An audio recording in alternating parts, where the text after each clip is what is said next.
नायिका की खलनायिका भाग 7. रात्री नेहमीप्रमाणे पार्टी सुरू झाली होती. मोठेच काय ते एन्जॉय करत होते आणि एक समायरा. बाकी तिचे कझिन्स फक्त इकडून तिकडे फिरायचं काम करत होते. खरं तर पार्टी आणि तरुण मुलं किती वेगळं समीकरण असतं ना. ही तरुण मुलं ही आधी खूप छान एन्जॉय करायचे. मायरा आणि अंश असताना नुसता उत्साहाचा धरा व्हायचा पार्टीत.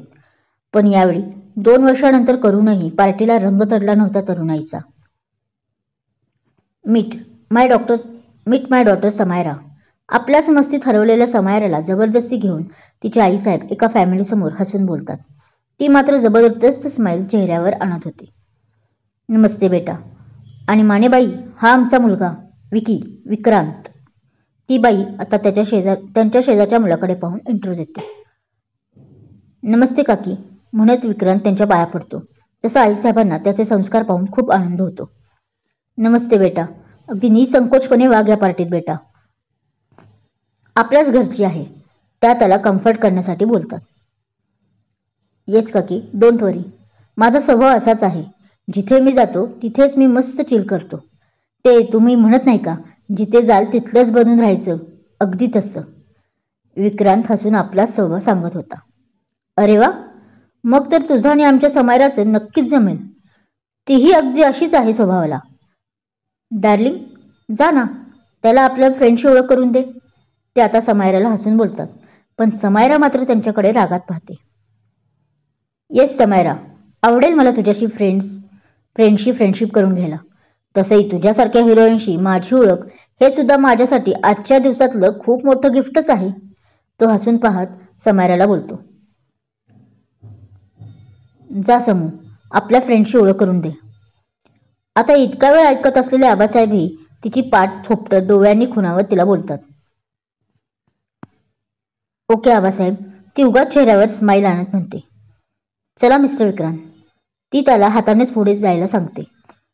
तिचं अजूनही लक्ष नीट त्याच्याकडे गेलं नव्हतं. तो मात्र तिच्याशी बोलण्याचा प्रयत्न करत असतो. ॲक्च्युली आमच्या विकीने समायराला दिल्लीत पाहिलं होतं गेल्या वर्षी, आणि तेव्हापासून तो आमच्या मागे लागला होता की लग्न करेल तर तिच्याशीच म्हणून. त्यांनी आम्ही आणलेले 10-15 स्थळं तिच्यासाठी नाकारली. मिसेस निंबाळकर तोरच सांगत होत्या. तोरा याचा होता की आमचा मुलगा इतका दिसायला स्मार्ट आहे की अशी लाईन उभी राहते त्याच्यासाठी लग्न करण्यासाठी. आणि खरंच विक्रांत होताच दिसायला खूप भारी. 6 फूट 3 इंच उंचीला शोभेल अशी कमावलेली शरीरयष्टी, गालावर हसताना एका साईडला पडणारी खळी, रंगाने सावळा जरी असला तरी तो 4 चौघात लक्षात राहण्यासारखा तर नक्कीच होता. आमची समायराला काही कमी स्थळ नाही आले नाही तर मिसेस निंबाळकर. त्यात ती बॉलिवूड अभिनेत्री आहे, त्यामुळे फॅन्स आणि प्रपोज काही विचारू नका. दिवसाला 100 तरी प्रपोजल होत असतील. हसत हसत आबासाहेबांनी त्यांना टोला लगावलाच. हो, आम्हाला माहित आहे ना. आता एक उत्कृष्ट अभिनेत्री आहे म्हटल्यावर तेवढं तर होणारच. आम्हाला तसा काही प्रॉब्लेम नाही जर ती त्या फॅन फॉलोविंगला हँडल करत असेल तर. बस घरी आपल्या त्याच्या नात्यावर परिणाम होऊ नये एवढंच वाटतं. शेवटी संस्कारी घराणं आमचं. तसं आम्ही नाहीच म्हणत होतो त्यामुळे या स्थळाला. पण आता जग बदललं आहे. विकीला तुमची मुलगी एवढी आवडली की काही विचारूच नका. म्हणून मग आपलं, हो की नाही निंबाळकर. त्यावर आता हा टोमणा आपल्यासाठी होता हे लक्षात येताच मिसेस निंबाळकर सावरून बोलतात.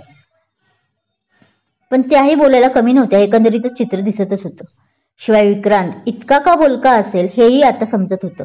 वान नाही पण गुण तर शेवटी लागणारच ना, नाही का. हो मिसेस निंबाळकर, तुम्ही काळजी करू नका. नात्यावर काही परिणाम होऊ देणार नाही. ती जरी आजची बॉलिवूड हिरोईन असली तरी आपण मराठी आहोत, त्यामुळे ते संस्कार तर तिच्यावर आहेच. शिवाय तिचा मोठा भाऊ शांतनू, तोही एक डिरेक्टर आहे. तो आणि मीच तिचं सोशल साईट्स हँडल करतो, त्यामुळे डोंट वरी. आता त्या दोघांमध्ये आपल्या मिसेस माने उडी मारतात. उगाच आलेले एवढं प्रतिष्ठित स्थळ जाऊ नये हातचं असं त्यांना वाटत होतं. मानेबाईला राजकारणात उडी घ्यायची होती आणि त्यासाठी निंबाळकर घराणं त्यांच्यासाठी योग्य होतं. त्यामुळे हा सर्व खटाटो. हाय, मी विक्रांत निंबाळकर. इकडे थोडं पुढे जाऊन न राहिल्याने आणि बोलक्या स्वभावामुळे तो मध्येच थांबत तिच्या पुढे हात करत बोलतो. तिकडे लग्नाची बोलणी मोठे करत होते तर इकडे लहान गे म्हणजे फक्त विक्रांत इम्प्रेस तिला करण्याचा प्रयत्न करत होता, पण ती मात्र शांत होती. हाय, ती तुटकपणे बोलते, पण लक्ष मात्र सगळं तिचं दुसरीकडेच होतं. थोडी ती बावरली होती हे त्याच्या सहज लक्षात येत होतं. काय झालं? Any problem? त्याने ती जिकडे पाहत आहे तिकडे पाहत विचारलं. ती एका मुलाकडे मगापासून टक लावून पाहत आहे हे त्याला कळालं होतं. शिवाय ती व्यक्ती रागात तिच्याकडे पाहत आहे हेही त्याला समजलं होतं. बॉयफ्रेंड?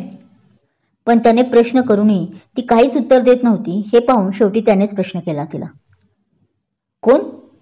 तसं ती चटकन तो शब्द ऐकून भानावर आली आणि त्याच्याकडे पाहायला लागली. तसं त्याने डोळ्यानेच निर्देश केलं.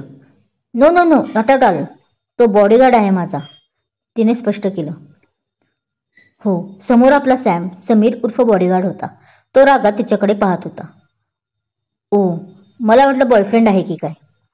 नाही म्हणजे तुम्ही मोठ्या मोठ्या हिरोईन लोक आपली पर्सनल लाईफ बाहेर पडू देत नाही ना जास्त, त्याने आता स्मित करत म्हटलं.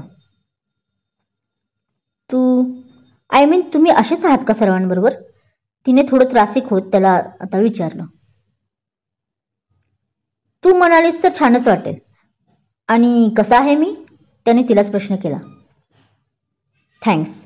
मला जास्त कुणाला रिस्पेक्ट द्यायला आवडत नाही आणि त्यातल्या त्यात अनोळखी लोकांना तर मुळीच नाही. तिचा मूळ स्वभाव बाहेर आला होता. आणि कसा म्हणजे हे काय?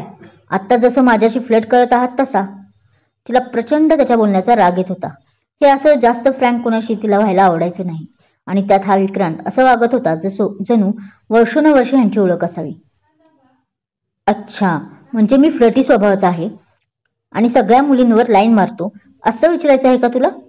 तो खटाळ स्मित करत म्हणतो. मी तसं म्हटलं?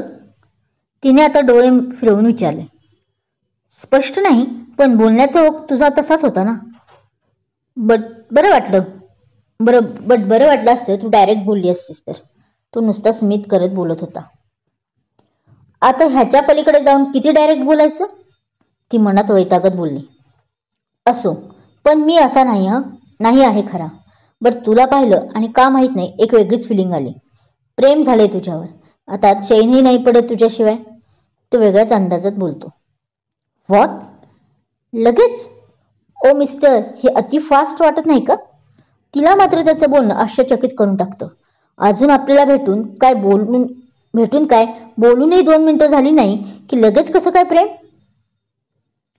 नाही, तू माझ्याबद्दल गैरसमज करत आहेस. मी त्या टाईपचा नाही आहे मुलगा. पण मला आश्चर्य वाटते की तू मला ओळखलं नाहीस. आपण याआधी 1 वर्षापूर्वी दिल्लीत भेटलो होतो. 1 तास जवळजवळ बोलत होतो अननोन बनून. तुला खरंच आठवत नाही का मी? त्याने नवल वाटून विचारलं. 1 वर्षापूर्वी? इथे मला कालचंच मेलीला काय आठवत नाही, आता वर्षभराचं काय आठवणार? ती उगाच हसत बोलते.